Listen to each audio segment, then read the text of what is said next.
All righty. So good afternoon, everyone, and thank you so much for joining us in the 7th boot camp session of the Run on Less Electric Depot series. My name is Rachel Ellenberger. I am the Industry Engagement Manager for the North American Council for Freight Efficiency. Next slide, please. So as I mentioned, this is our 7th of 10 sessions that NACFE is hosting alongside RMI throughout the summer, discussing all things fleet depot electrification. This slide shows our full schedule of bootcamp sessions, which is also available on runonless.com. Next slide, please. Our next session will take place on August 8th. Our moderator, Rob Graff, who you will remember from session 4, discussing opportunities for faster charging, is going to host his panel of experts to discuss selecting and managing cost-effective charging. Next slide, please. So I'd now like to turn it over to our Executive Director, Mike Roth, with some updates from the run. Mike. Yeah, hello, Rachel and panelists and everybody out there. So just wanted to give another quick update on what's going on. We've gone past the phase and into the next phase. So let me explain. This is a great drone shot of a Queens Frito-Lay location with Manhattan in the background. We were there a couple of weeks ago as we filmed that, a bunch of experts talking about what Frito-Lay is doing to move from a bunch of old gasoline delivery vans to brand new battery electric delivery vans. So very cool there in Queens. But we've now finished all 10 site visits. So the NACFE RMI video crew, along with a whole bunch of people at those 10 sites, are now all completed.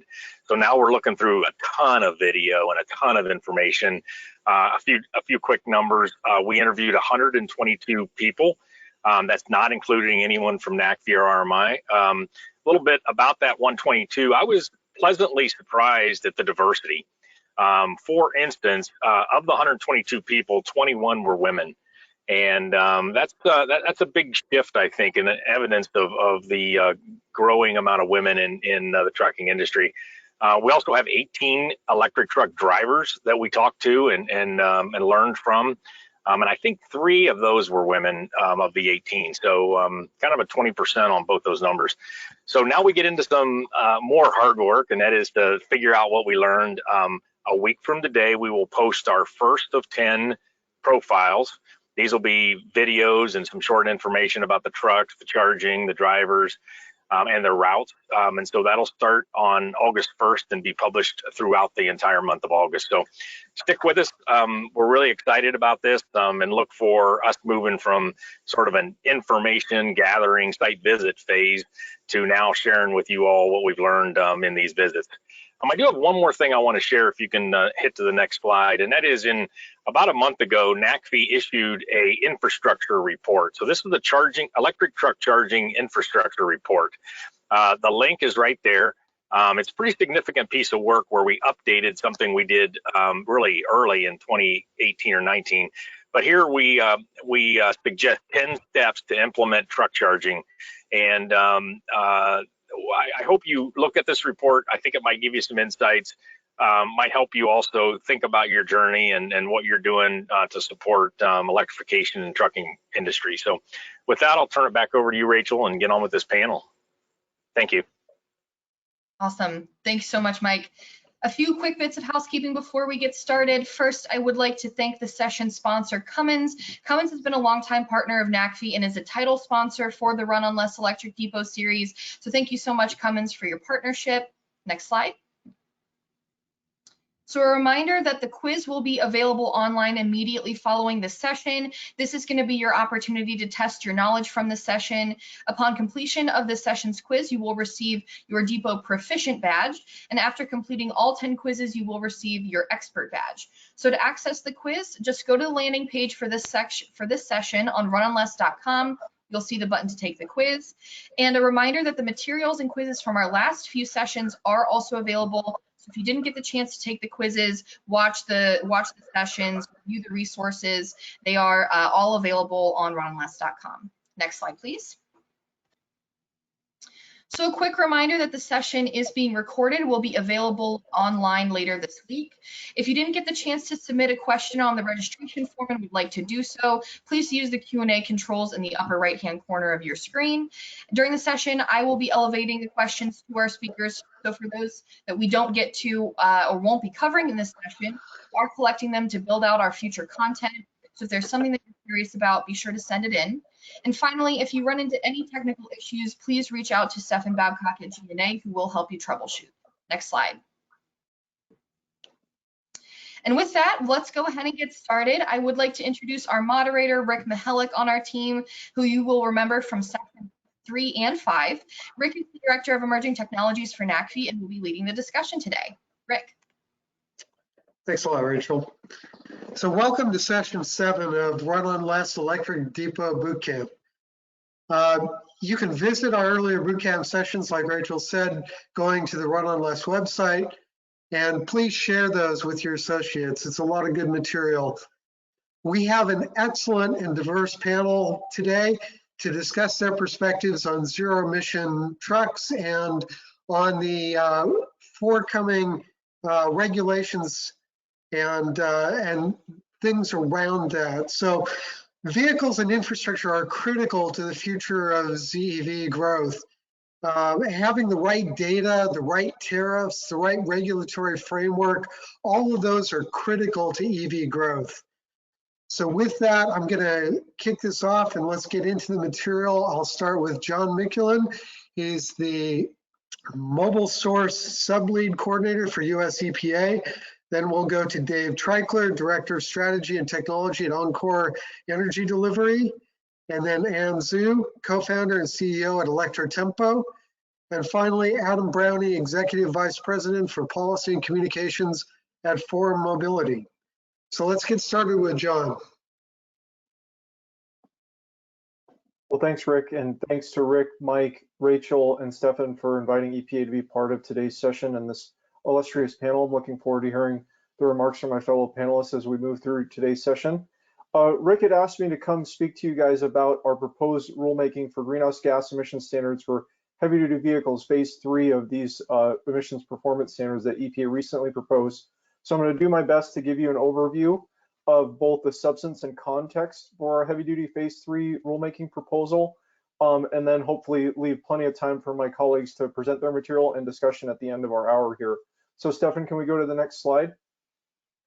I'm going to do my best to summarize a little over 1,000 pages of technical analysis in 8 minutes or less, so bear with me as I try to motor through this content, but I definitely did want to set the context and level set for those of you who aren't familiar with kind of the background for EPA's statutory authority and the motivation for us to address heavy-duty vehicle emissions. So for those of you who aren't aware, Section 202A1 of the Clean Air Act authorizes the administrator of the EPA to periodically set emission performance standards for heavy-duty motor vehicles from time to time as new technology presents itself.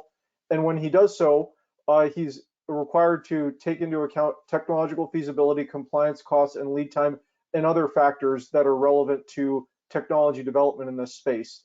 The other thing I'd want to say on this slide is that in the transportation sector, heavy-duty, medium, and heavy-duty on-highway vehicles are the second largest source of greenhouse gas emissions, second only to light-duty vehicles. And obviously, the volume of heavy-duty vehicles to the volume of light-duty vehicles overall in our country is much, much smaller. So on a per vehicle basis, medium and heavy-duty vehicles generate a lot more greenhouse gas emissions. Next slide. So just a little bit more background here. For those of you who aren't familiar with the structure and history of our rulemaking, we've implemented 2 previous phases of heavy-duty GHG standards, starting with model year 2014 through 18 under phase 1, phase 2, which covered model year 21 through 2027. Those standards were finalized back in 2016. We did create a new regulatory rubric for compliance for manufacturers that took into account form factor and duty cycle, and also work factor by duty cycle. And generally speaking, those categories are by heavy-duty tractors, vocational vehicles, and then large pickups and vans. And in terms of technology projections on what was anticipated for OEMs to be able to comply with these standards, you can see a list of them here. I won't belabor them in the interest of time. Next slide. So what's changed since we finalized these standards back in phase 2 in 2016? A lot. It's been only 7 years, but a lot has changed since then. Obviously, heavy-duty zero-emission vehicle technology advancement has rapidly accelerated since 2016, and we have over 200 models available in the United States. Costs of ZEV technologies have fallen and are projected to continue to fall. OEMs continue to make new announcements every month, it seems, about their commitments to grow product choice for zero-emission vehicle options by early next decade, with some saying 50 to 60%. Additionally, 2 major pieces of federal legislation have been ratified by Congress in the last few years, which will inject unprecedented levels of public assistance to advance zero-emission vehicle technology and related infrastructure. Also, at the state and local level, commitments continue to roll out through the multi-state medium and heavy-duty ZEV Memorandum of Understanding, which now includes 17 states, DC, and then Quebec in Canada. And then also California's Advanced Clean Truck Rule, which now has a approved Section 209 Clean Air Act waiver by EPA and has been adopted by 8 states under Section 177 of the Clean Air Act. Next slide. So to give you a little bit more background and context for where we are at this point in time with respect to EPA's proposal, wanted to just highlight Executive Order 14037 from August 2021, where President Biden directed EPA to develop these new standards and to have in place new performance standards for model year 2027 and beyond light, medium, and heavy-duty vehicles. We've taken the President's directive and broken it into 2 separate rulemakings that are currently under development. The first one for light medium duty will cover effectively class 1 through 3 vehicles, and the heavy duty phase 3 proposal, which will be the focus of my remarks today, will focus on class 4 to 8 vocational and heavy duty tractors. Next slide. So just to give you an idea, also pursuant to Executive Order 14037, EPA's Clean Trucks Plan is a 3-part regulatory strategy. The first piece of this actually has already been finalized as of December of last year. Our heavy-duty 2027 criteria pollutant standards are finalized. They are now in effect for model year 2027. Here you see for certification testing the anticipated performance improvements by pollutant species covered under the standards, including NOx, which is the focus of the rule, fine particulate matter, hydrocarbons or VOC, and then carbon monoxide, all significant improvements over the US 2010 standard that had been in place since 2001. Also, the light and medium duty multi-pollutant emission standards, which again are under consideration now for finalization. The docket for those closed earlier this month. And then the heavy duty GHG phase 3 emission standards, again, which I'm going to talk to you about it in some more detail here in the subsequent slides. But I just wanted to kind of frame the 3 pieces of EPA's Clean Trucks Plan with an emphasis now on the phase 3 proposal relative to NACV's Run on Less initiative. Next. So some highlights about the phase 3 proposal. EPA is not proposing a ZEV mandate. We are proposing more stringent performance-based standards for CO2 emissions for heavy-duty on-highway vehicles in model year 2027 through 2032. We're also requested comment, the docket is now closed, I should clarify that. We also request comment on standards more and less stringent than EPA's proposal, and also requested comment on longer live standards out to model year 2035. We're looking to align our proposed standards to support commitments and investments by trucking fleets, manufacturers, and several US states who have aggressive initiatives in this space, and then really just to support zero emission vehicle technology where it makes sense and where it's feasible over the coming decade. Then also reflecting the major kind of generational opportunity presented by the bipartisan infrastructure law and the Inflation Reduction Act to accelerate clean transportation technology broadly, but zero emission vehicle technology and their related infrastructure specifically. Next slide. So just a couple more details. I won't go through all this text here, but just want to hit on a couple highlights for those who aren't familiar with the phase 2 heavy duty program for EPA. We want to maintain a flexible structure under phase 3 that allows OEMs to develop an amalgam of different technologies to comply with these more stringent standards.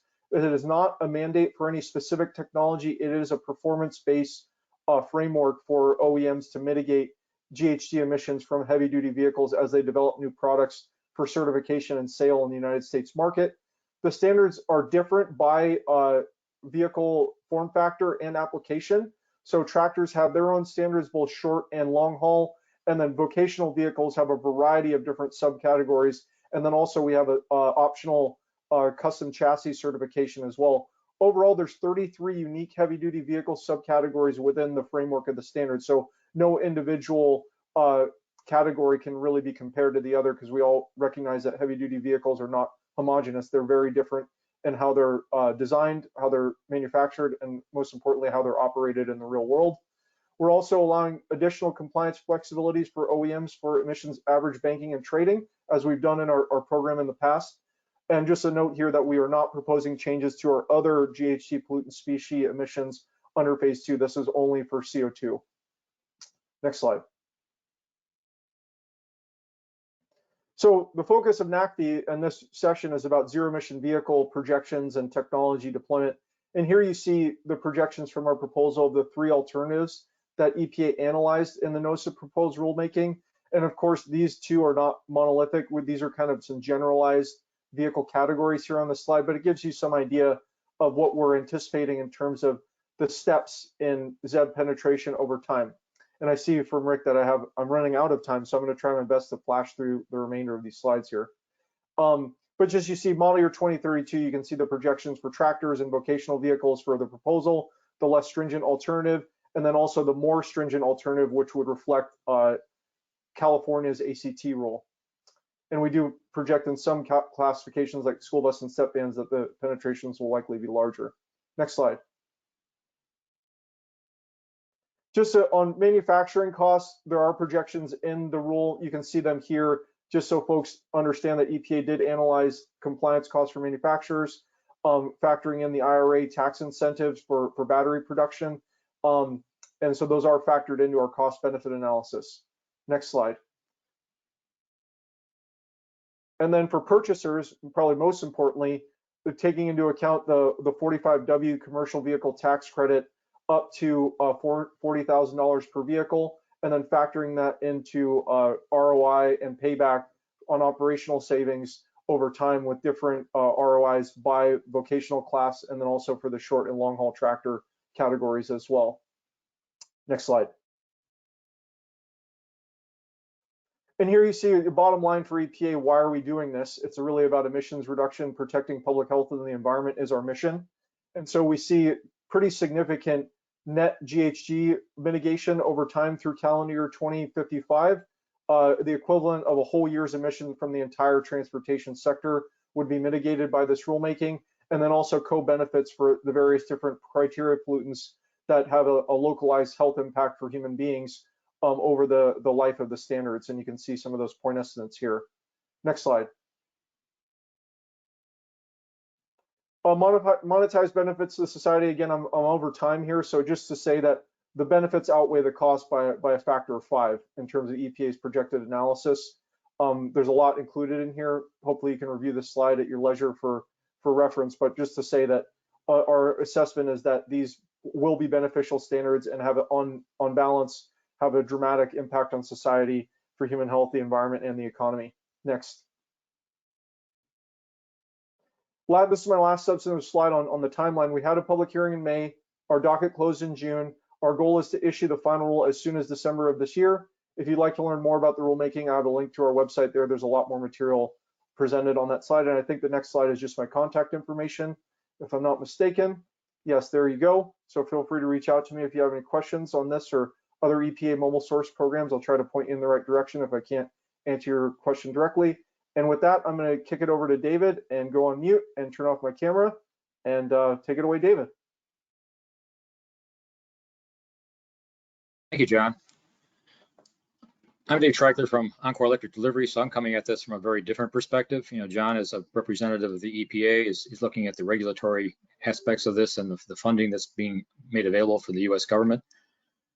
I'm going to talk to you a little bit about tariffs, because for the most part, in terms of electric utility, that's the thing that most everybody looks at, is how much is it going to cost me to run an electric vehicle, particularly a large rig like what you see here on the pictures. Can you go to the next slide, please?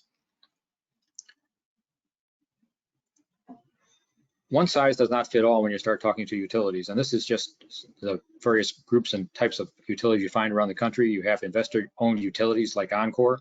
You have publicly owned utilities, which are city utilities, and there's a lot of very large municipal utilities around.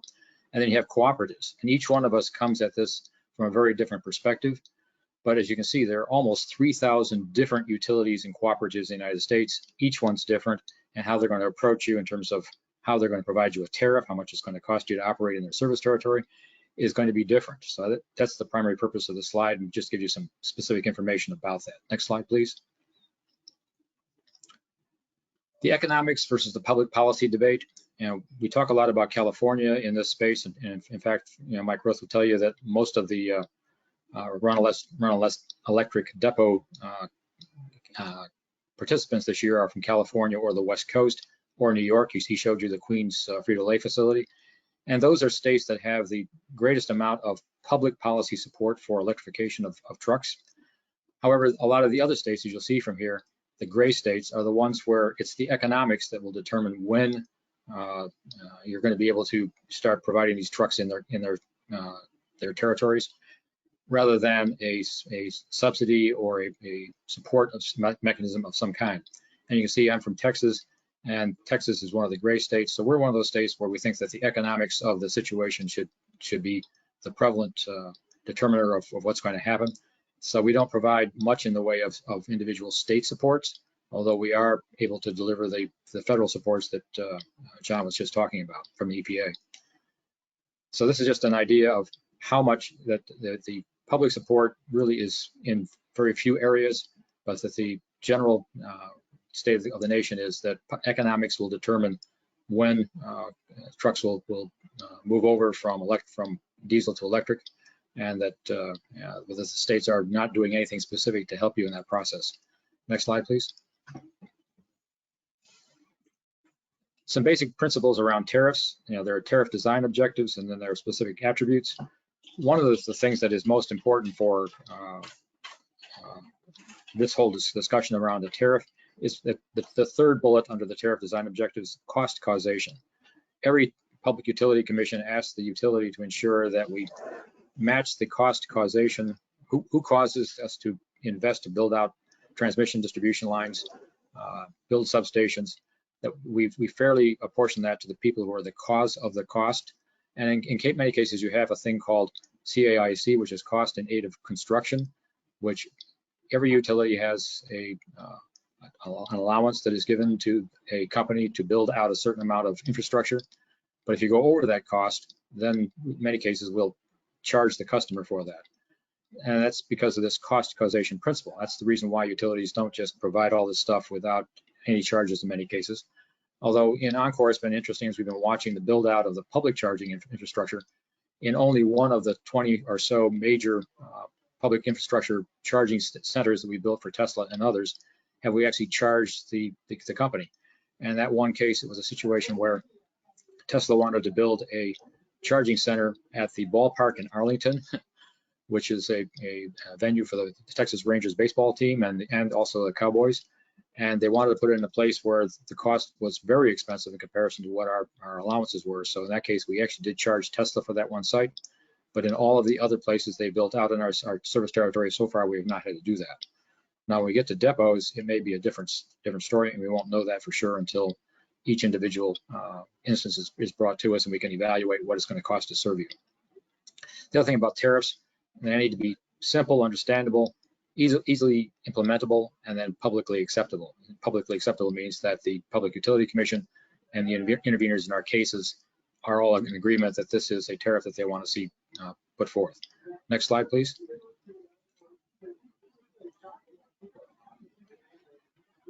Many of the tariff attributes that we've been looking at Oncor, and currently we do not have a special tariff for electric vehicle charging, although we are in the process of trying to analyze what such a tariff might look like at some future point in time.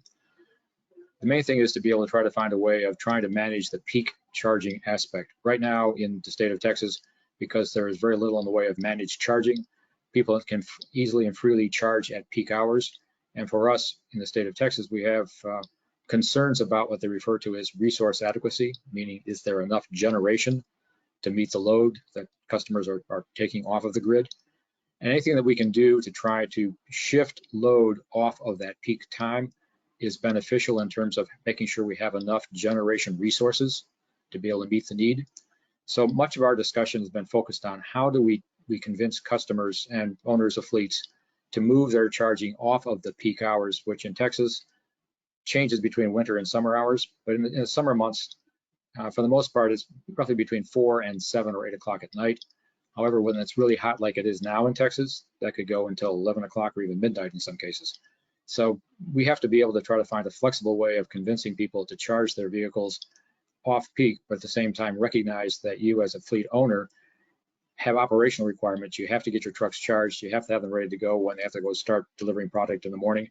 So when you start charging may not be something that can be arbitrarily set because you may need a certain number of hours of charging to get those trucks to have the range that you need to go, the distance you need to go.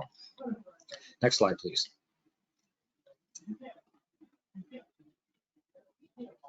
The underlying issues for us that will drive, what we believe will drive changing tariffs, is this whole concept of uncontrolled charging, which is what we have currently in Texas. Even though a lot of those gray states currently do not have specific EV charging tariffs, we believe that in Texas and elsewhere in the nation, over time, as there are more and more vehicles starting to appear on our grids that need to be able to charge at hopefully off-peak times, that we're going to need to try to address the resource adequacy issue of do we have enough power to meet the requirements for these fleets. And as more fleets come online, requiring more kilowatt hours to be delivered, we're going to be doing everything we can to make sure that either there's an incentive for people to build more generation, and there is the federal tariffs that are federal subsidies that are out there for wind and solar and batteries, but we need dispatchable resources. So they have to be not necessarily those that can be generated by the wind or by the sun, but can be dispatched when it's needed. So resource adequacy in Texas becomes a very big issue, and we're starting to see it become an issue discussed more and more in other states, particularly with the heat and other extreme temperatures we're seeing. The second thing is extreme utilization, which is the impacts on our equipment, particularly in hot weather or extremely cold weather. We find our equipment will fail more frequently if it's overused or highly used at these periods of temperature extremes. So we're trying, again, by being able to time shift the utilization, time shift the charging requirements, that we're not only saving the customer money because we're in many cases able to provide lower rates, particularly if you take direct service from the utility rather than distribution service. We're able to provide you a lower cost, but it allows us to keep our equipment in service longer because transformers currently right now across the nation are in short supply. So we're trying to make sure we don't overtax those transformers if at all possible. The third thing we have to deal with is cost shifting. As I talked before about cost causation, we are prohibited by our commission in many cases to shift the cost from one class of customers to another. So for example, if it's going to be a commercial application like here, trucking, commissions do not like to see us shift a portion of those costs over to the residential customers. They want to keep it within the cost structures required by the commercial users, the industrial users. So a big piece of our analysis comes back to, can we make sure that we don't have cost shifting to any large extent? And then the last portion for us in tariff design comes back to stranded assets. And for us, stranded assets is when someone builds a charging station, we spend hundreds of thousands of dollars getting transmission, and in some cases distribution, to them so that they can put in that charging station in site in a location. And then 3 years later, they walk away, abandon the charging station, so there's no longer a load there. But we have that investment that we have not been able to recover from the rates that people have been paying for the sites that we've been serving. So our commission hates to see stranded assets, and we do everything we can to try to make sure in our tariff design that we're doing whatever we can to ensure those assets do not get stranded. And quite frankly, going back to 2008 and 2011 timeframe, in a prior federal administration that provided a whole bunch of money for electric vehicle charging, a lot of level 2 chargers were set up around the country. And a few years ago, we went on a mission at Encore to try to find out what happened to all of those. And we found out the vast majority of them had been abandoned in places where they were public, like in drugstores and things of that nature. We often found that the drugstore company was actually putting their dumpster in the place where they had their electric vehicle chargers set up, the parking spot. So we're trying to make sure we don't run into that issue again with the current NEVI program. So we're doing everything we can to try to work with the people who are deploying these public charging systems so that we will not run into a stranded asset problem there. So for us, the utility perspective, I list here. I'm trying to make sure I don't run over time here. The thing is that electric trucks can generally be delivered in a matter of months. In cases for us, it may take years for us to get the power to you. So if you initiate your electrical service upgrades well before ordering electric trucks, that helps you, it helps us. It is probably the key thing that my discussion here is to try to help you understand is we have to go through all these tariff design kinds of things that will come in time just by the number of trucks that come onto the roads. So this will all balance itself out in time between the incentives you see in certain states and non-incentives in others. But it all comes back to the number of trucks on the road and the impact it has on the electrical system that will drive those new tariffs and supporting structures that will help you expand more rapidly. It doesn't help you right now, but believe me that as more trucks hit the road, you will find that the utilities will become much more responsive because the public commissions will be pushing us in that direction to be ensuring the resources are there, that we're not overusing our equipment, that we're not cost shifting to other customers, and that we're not resulting in stranded assets. So next slide, please. Okay, we're done. Thank you very much. Ann?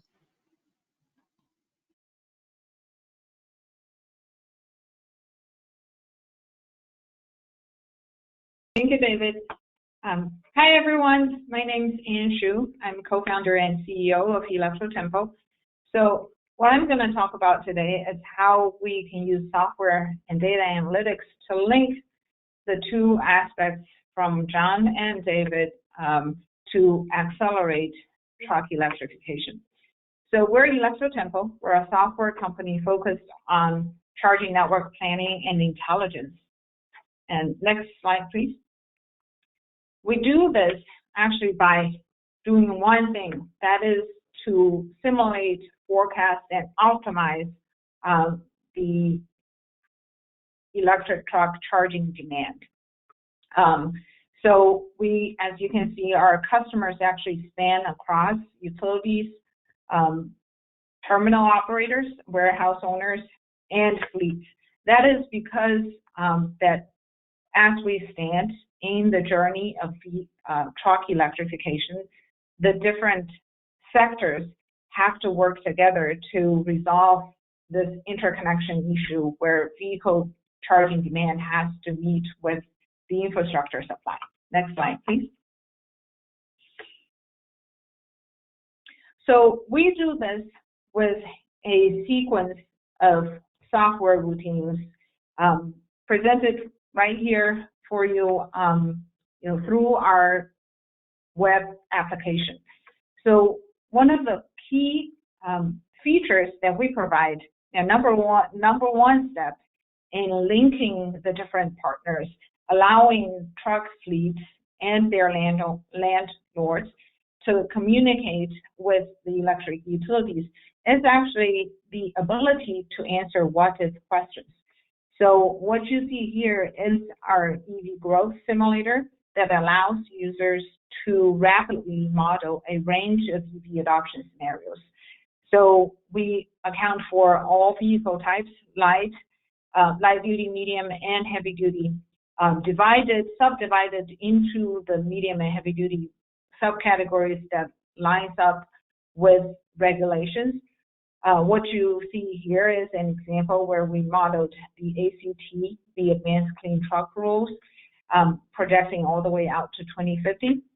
But we also allow our users to build their own scenarios. So to quickly look at how the adoption, the EV sales curves will translate into the number of EVs in the vehicle population.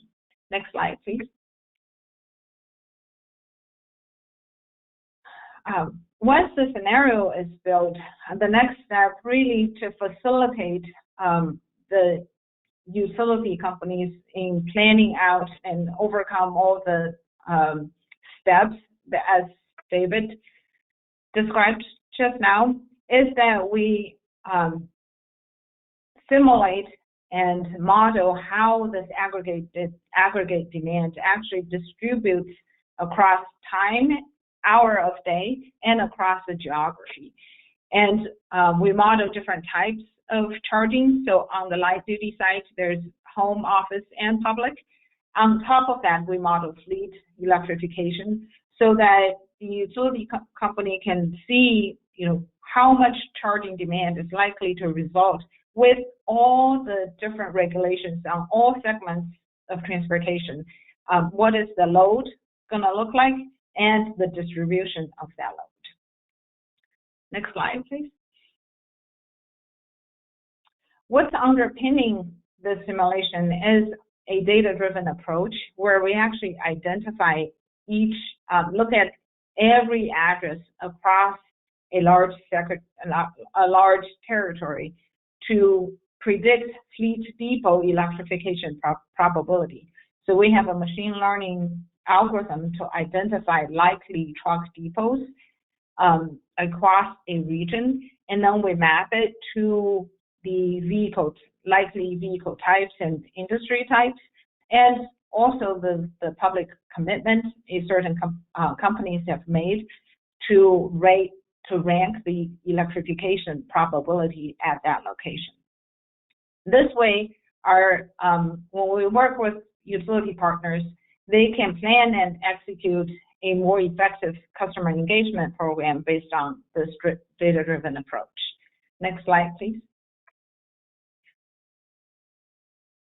So most recently, we've actually turned this into real insights and working with National Grid, where we identified all the truck depots in their territory and combined the locations and the vehicle types with the advanced clean truck rule scenarios with the scenario builder that I showed in the first slide, so that they can see year by year all the way out to 2035 the likely charging demand at each depot location. This is again by hour of day, by differentiated by season. We project the overall energy demand and hour by hour power demand given certain charging assumptions. Next slide, please. So right now, what I think is really relevant to this discussion is how regulations on the vehicle side and on the emission side will translate into actions, from in the power utility sector and potentially even affect the regulations over electric utilities. So National Grid right now is using our data and evaluating our data for potential use in their regulatory filings. And what we've been able to do in this regard to help them to contribute is to overlay the projected depot charging demand on their feeder lines so that they can see which sections of the feeders are likely to be heavily loaded from fleet charging. So I just wanted to show, give you some examples of our tool from the perspective of how, with this massive transition and given the existing data silos across the different sectors, from vehicles, fleets, commercial real estate, and electric utilities, to show that at least from a data perspective, there are existing tools and software to help bridge this gap, and collectively we can push this conversation forward. That, I think, concludes my presentation.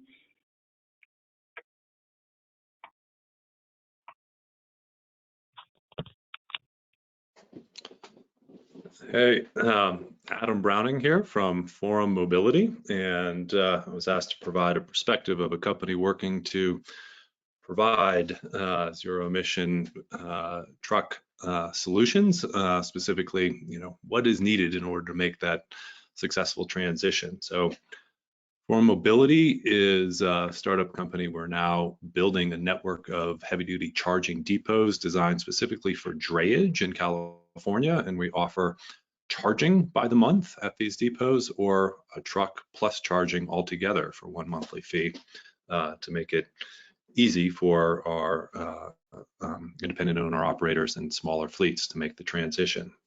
So next slide, please. So from our perspective, when we're looking at, where do we set up operations? Where are we best aligned with a full transition to zero emission situation? We really look to see where we can find the complete infrastructure, complete ecosystem that supports the transition. And so I kind of like it to metaphor here. We need you need the engine, you need the vehicle, the wheels, and you need the road. So the three different categories all put together. You need a demand driver, you need a cost equalizer, and you really need, everything here is going to be throttled by grid preparedness. You need a good interconnection infrastructure enabler policy and approach. Next slide, please. So, biggest demand driver out there, of course, is these mandates. And so the I stole this slide from GNA, who is one of our hosts here. Thank you. I do credit you appropriately. But the Advanced Clean Trucks rule is one of the largest demand drivers, and this will require a sales requirement for heavy-duty trucks to eventually phase out the fossil fuel versions and move to zero emissions. And as you can see, there's a lot of states that have adopted it, and there's a lot of states that are in preliminary rulemaking. But all told, that's a hefty portion. Those are some very large states there. That's a hefty portion of the country that is really moving a significant weight towards zero emission trucks. Next slide, please. So California, as Californians want to do, is taking it one step further, and this spring in April adopted the Advanced Clean Fleets, which is really just the big kahuna. So it's not just a sales requirement, it's a purchase requirement for certain fleets. And it will result in a just biblical transformation of the fleet to zero emission vehicles. I threw out some numbers here. Over 500,000 by 2035, well over double that by 2045, and we're looking at at least 1.5 million new zero emission heavy duty vehicles on the road by 2050. And I just also want to point out that it is just mandating it. It is not a given that this is going to be successful, and the charging infrastructure needed in particular is just going to be seismic. So recent studies by the California Energy Commission just point out that, if we're going to be able to develop the charging infrastructure necessary by 2030, that's an average install rate of 53 medium to heavy duty chargers a day, every day, including Sundays. And then by 2031, that average, it gets real. That average goes up to nearly 230 chargers a day installation rate to keep up with what the demand will require. Next slide, please. And we are focused on drayage of foreign mobility simply because, well, for two reasons. One is that the CARB has selected drayage as for an accelerated transition, and principally because it's the direct emissions around port communities, but as well as it is drayage has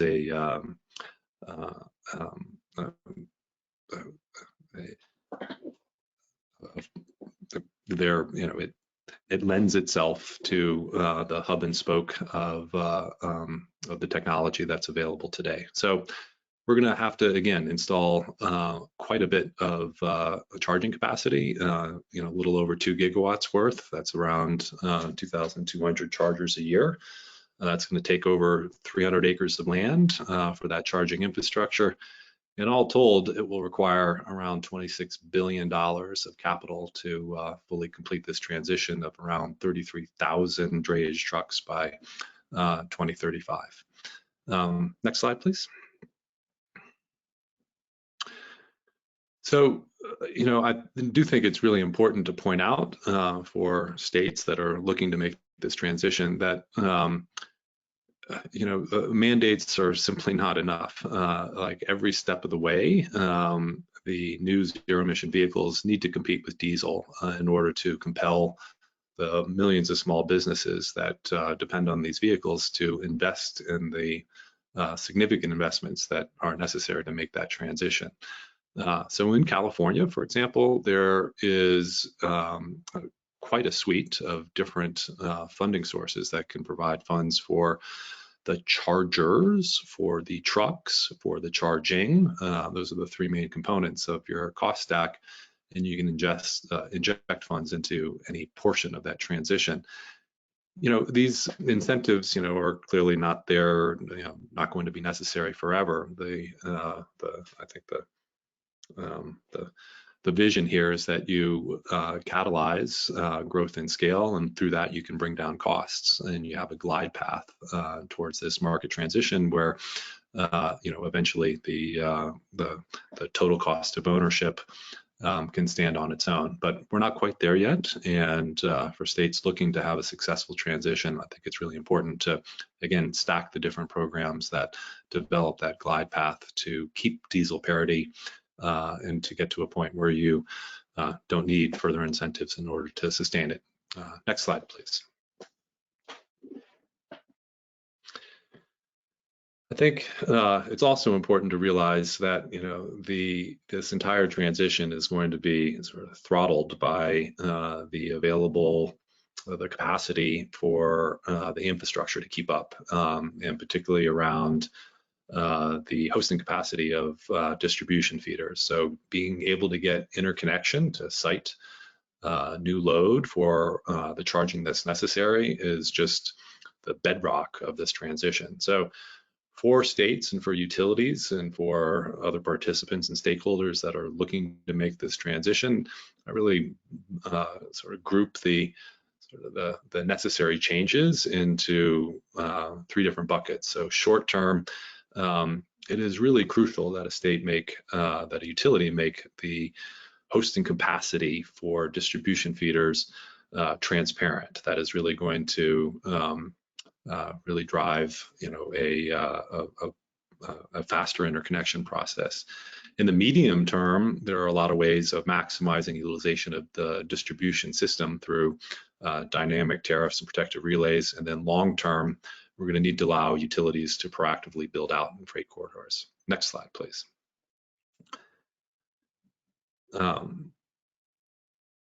Really also wanted to highlight that there is another path forward for maximizing the speed of this transition, and that is thinking about enhancing third-party depots. And I really do believe that it's important to know that a lot of fleets and owner-operators are not necessarily going to charge trucks where they're currently domiciled. And the reason why is that if you're going to build charging infrastructure, you need to either own your own land or have at least a 10-year lease, and you need to be on a distribution feeder that has sufficient hosting capacity. The overlap of those two conditions is really depressingly small. Third-party charging depots are sited in places where there is sufficient hosting capacity and convenient to freight routes. This is going to be a key path going forward. Next slide, please. And I realize I got about a minute left, maybe a little less, so I'll wrap up soon. And this was simply to point out that throughout the country, I think we're going to see solutions that, again, find charging where charging is available and build depots there. And this is something that Forum Mobility is currently working on, a network of charging depots cited specifically for drayage in and around ports and along the freight corridors to common freight destinations. And we offer, you can either bring your own truck and get charging by the month, or we'll buy that electric truck for you and give you charging and a truck together. One more slide just to give you a picture of what this looks like. So this is a rendering of our Greenville depot. So this is in Livermore, California, just off the 580. And you'll notice here that there's a combination of slow bobtail parking, charging, and then the pull-through as well. There are a mix of fast chargers and overnight dwell. So I see here that I'm out of time, so I would just like to leave you with, this is just a generational change, and it is really an all hands on deck moment to really figure out all the different components necessary to make this transition. But I do believe the fruits of this are worth it. We're talking about, if we are able to successfully do this, this is going to be cleaner air for our communities, a safer climate, and then finally a lower cost per mile for shipping as well. So with that, I thank you for your time. Thank you, Adam. If I can have the panelists turn their cameras back on, we'll get into Q&A here.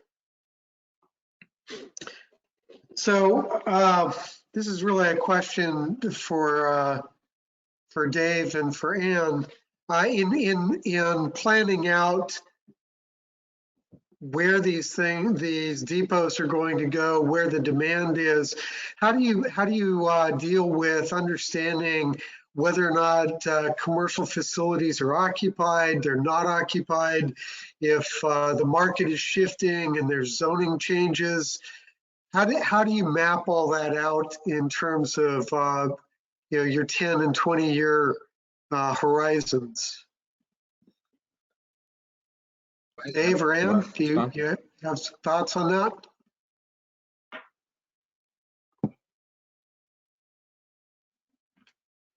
Dave, you want to take this first? Okay, this hot potato, we'll pass it around. We have a planning organization that looks at where our current capacity is, and we've been focusing in the Dallas-Fort Worth area particularly over the last 6-7 years now. In just the last 10 years, we've added 125 million square feet of logistics centers just in Dallas-Fort Worth, and we go across all of North Texas, so it's a whole lot more in our entire service territory. So we've been setting up a group that's been spending their time just trying to figure out which are the owner-occupied facilities, which ones are leased, how are we going to approach this.